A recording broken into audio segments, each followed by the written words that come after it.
சென்னையில் இயங்கிய பேருந்துகள் பஸ்ஸுகளை பற்றி பார்ப்போம்.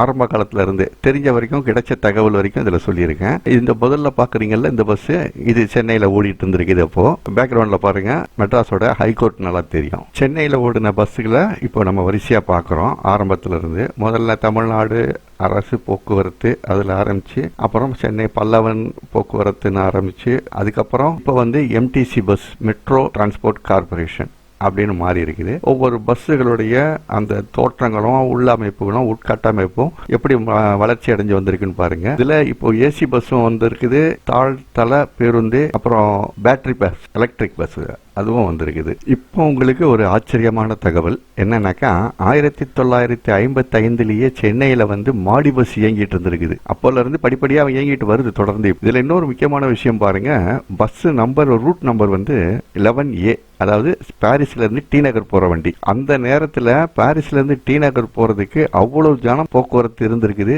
அதனால மாடி பஸ் இயக்கி இருக்காங்க. அதற்கு அடுத்து விடப்பட்ட மாடி பஸ், அதாவது டபுள் டெக்கர் பஸ், இதுவும் பாருங்க ரூட் நம்பர் 11A. ஸோ பாரிஸ்ல இருந்து மவுண்ட் ரோடு வழியா டி நகர் போறதுக்கு அந்த காலத்துல மக்கள் போக்குவரத்து அதிகமாகவே இருந்திருக்குதுன்றது நல்லா தெரியுது இதனால.